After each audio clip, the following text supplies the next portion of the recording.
Hallelujah. Good morning. सुबह हो चुकी है। आइए दोबारा से प्रभु के वचनों से सुने प्रार्थना के साथ अपने मनन की शुरुआत करते हैं। महापवित्र परमेश्वर, दोबारा से जब हम आपके वचनों में खोजते हैं, हमसे बात करें। इन भयंकर दिनों में, खतरनाक दिनों में, धोखेबाज दुनिया में अपने विवेक की रक्षा कर, धार्मिकता की रक्षा कर आपका अनुकरण करने का अनुग्रह हमें दें। प्रार्थना यीशु के नाम से मांगते हैं, आमीन। जी हां, काफी भयंकर दिनों में हम जी रहे हैं। जिस तरफ आप नजर घुमाइए सब कुछ भ्रमित करने वाला है। Fake fake fake. यह संसार और उसकी आशा बीत जाने पर है। संसार का जो नाटक है, कितनी अच्छी तरह वचन में लिखा है, नाटक। संसार में सब कुछ कपट भेष है। It's just an acting. समझ रहे हैं? एक्टिंग। कई लोग जीवनों में वे सच्चाई में नहीं जीते। जैसे वे हैं वैसे वे नहीं जीते। जब ठीक होते हैं ठीक नहीं होने का नाटक करते हैं, जब ठीक नहीं होते हैं ठीक होने का नाटक करते हैं, जब पैसे नहीं होते तो भी है करके दिखाते हैं। कृत्रिमता को पैदा करके दूसरों के सामने दिखावे का प्रयास करते हैं। ये अंत के दिन है ना? ऐसे दिनों में प्रभु यीशु मसीह पर विश्वास करने वाले हमें सावधानी से जीना है। कई लोग कहते हैं, सुबह सवेरे वचन सुनते ही मैं अपने आप को पूरी तरह प्रभु के हाथों में सौंप देता हूं। आज चाहे जो हो जाए, मैं पाप को स्थान नहीं दूंगा, गलत काम नहीं करूंगा, ऐसा एक अनुबंधन करता हूं। लेकिन बाहर जाते ही, ऑफिस के जाते ही, स्कूल जाते ही, कॉलेज जाते ही, अनजाने में ही मैं दूसरों की तरह व्यवहार करने लगता हूं। कई लोग ऐसा कहते हैं। कुरिन्थियों को लिखी गई पहली पत्री 15वां अध्याय 33वीं आयत से पढ़ रहा हूं। देखिए, धोखा ना खाओ, बुरी संगति अच्छे चरित्र को बिगाड़ देती है। बुरी संगति अच्छे चरित्र को बिगाड़ देती है। जी हां, आप वचन के अनुसार जीने की, अच्छी तरह जीने की इच्छा रखते हैं, प्रार्थना भी करते हैं। लेकिन जैसे ही आप घर के बाहर निकलते हैं, दुष्टों के साथ आप संगति करते हैं। क्या कह रहे हैं? क्या किया जा सकता है? प्रभु का वचन बुराई से दूर रहने को कहता है। हम सबके साथ शांति से रह सकते हैं, लेकिन बुरी बात से हमें प्रेम नहीं करना। अन्यायियों के साथ हमें संगति नहीं रखनी। अविश्वासियों के साथ हमें जुए में नहीं जुतना। नो कहने की हिम्मत हम में होनी चाहिए। कई चीजों में हम ज्यादा दिखावा करते हैं, जिसकी वजह से हम परेशानी में गिर जाते हैं। मैं एक मसीही हूं, मैं झूठ नहीं बोलूंगा, गलत हस्ताक्षर नहीं करूंगा, गलत चीजों को मैं नहीं खाऊंगा। विभिन्न संदर्भों के हिसाब से जो आपको कहना चाहिए कहें, प्रेम से कहें, हिम्मत से कहें। अगर आप नो कहने पाए, कई विषयों में हम गलती करने से बच जाएंगे। अगर अनावश्यक पैसों का लोभ हम में ना हो,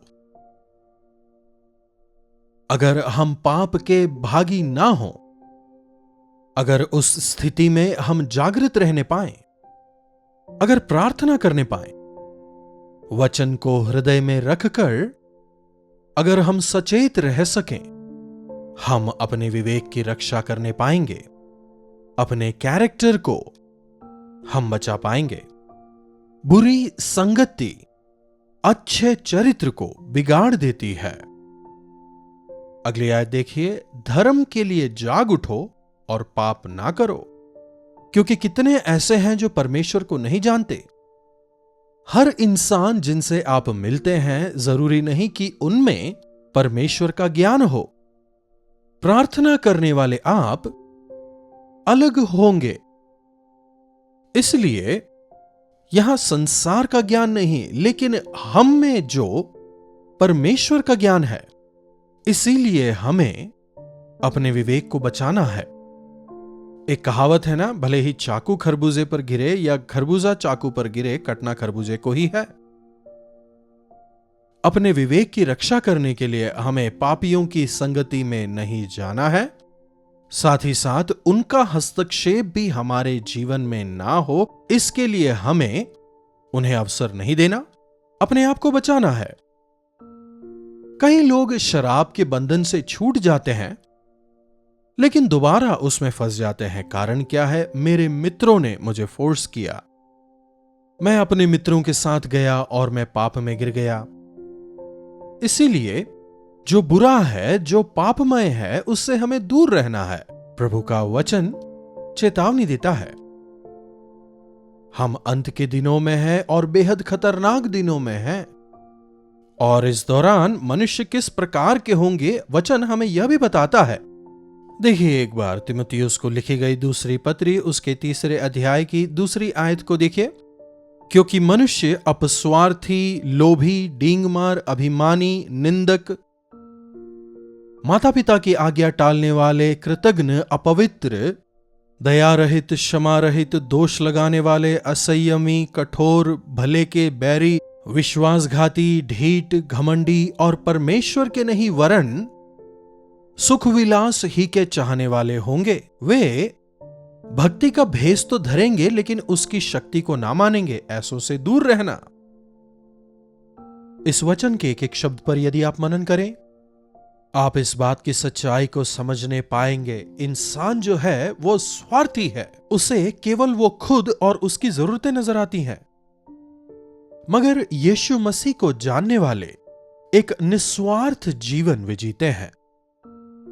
अपने जीवन से मसीह के प्रेम को दर्शाते हैं।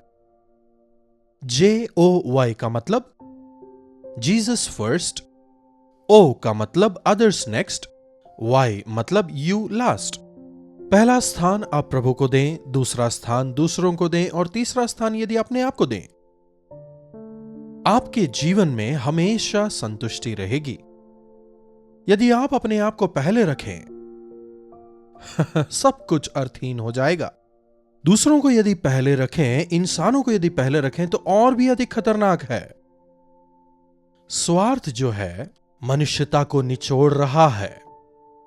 ऐसे लोगों से हमें दूर रहना है। प्रभु का वचन कहता है, स्वार्थियों से, लोभियों से, डींगमारों से, पैसों से प्रेम करने वाले, अगर मैं ये करूंगा तो मुझे कितना फायदा होगा। धन की लालसा हर बुराई का जड़ है, प्रभु का वचन कहता है। डींगे मारने वाले झूठे होते हैं, अहंकारी। शायद उन्होंने छोटा सा कुछ किया होगा, लेकिन दुनिया के सामने वो ऐसा दिखाएंगे जैसा उन्होंने बहुत बड़ा काम किया है। अहंकार जो है वो शैतान से संबंधित है। दूसरों के सामने अपने आप को बड़ा दिखाना। अहंकारी अपने आप को बड़ा साबित करने का प्रयास करता है। मां बाप की आज्ञा टालने वाले। कितने सारे बच्चे मां बाप की इज्जत नहीं करते, कहना नहीं मानते, बागी तेवर के, एकदम अकृतज्ञ, अपवित्र, दया रहित, मन में एकदम दया नहीं रहती, एकदम कठोर स्वभाव, एक तरह से एक पत्थर जैसा स्वभाव उनमें होता है।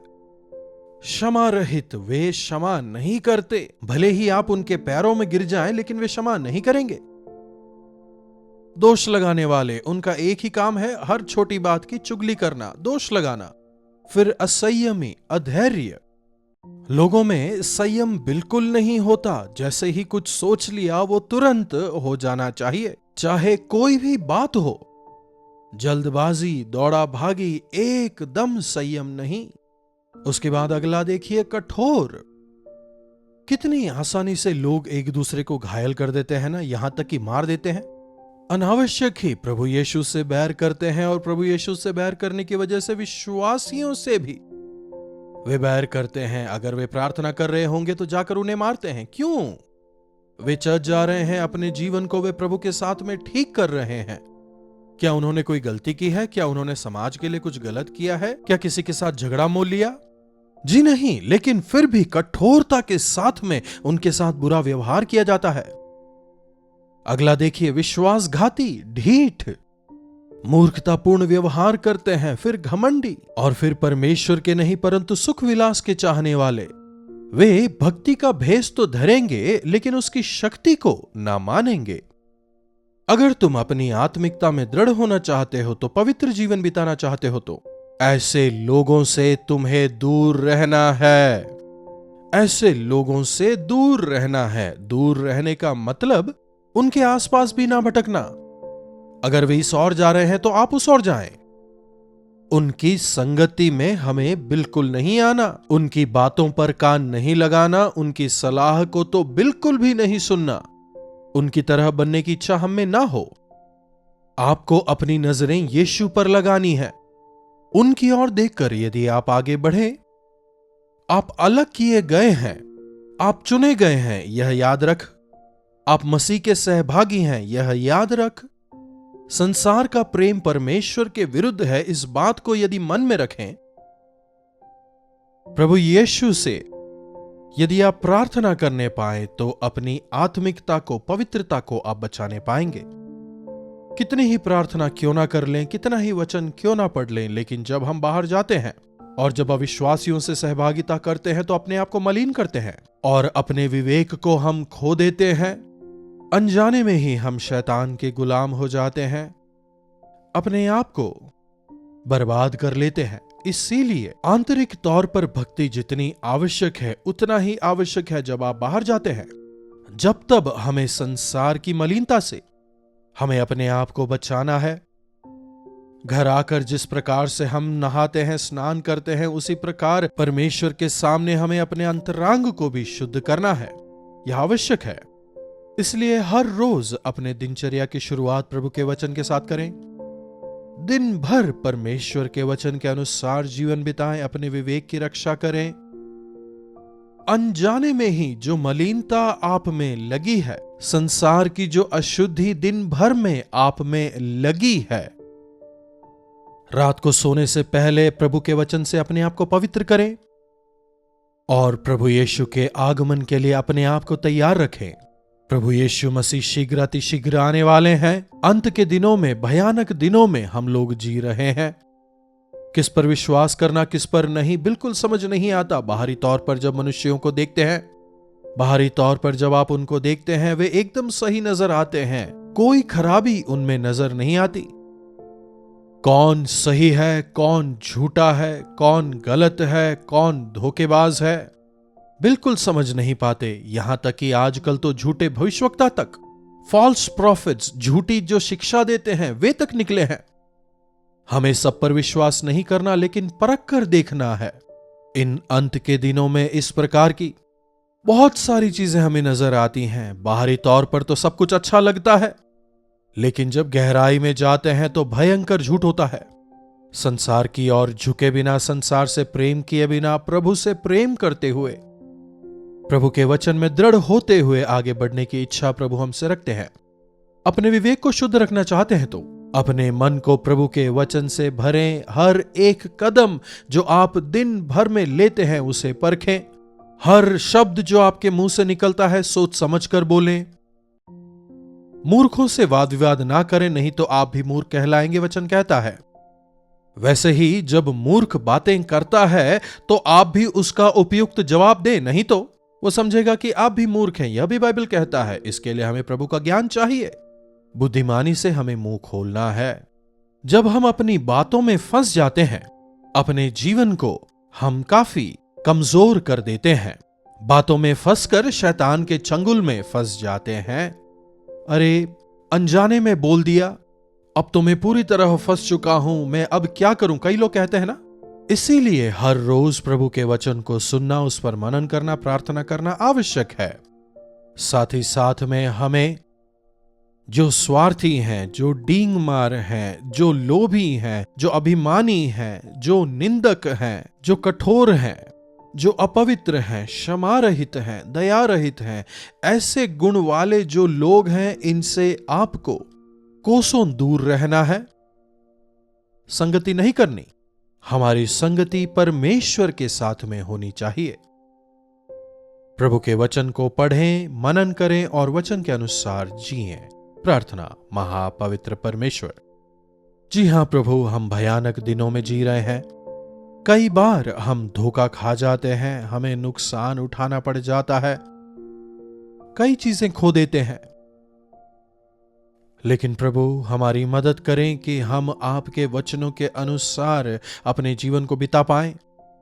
जब हम इस संसार में जीते हैं परमेश्वर, हम आपके वचन के अनुसार जीने वाले हो जाएं। आपकी सुरक्षा हम में से एक एक को आप प्रदान करें प्रभु। प्रार्थना यीशु के नाम से मांगते हैं, आमीन। अब हमारे पिता परमेश्वर का प्रेम, प्रभु यीशु मसीह का अनुग्रह, पवित्र आत्मा की संगति और सहभागिता हम में से प्रत्येक के साथ आज, कल और सदा सर्वदा हमेशा बनी रहे, आमीन।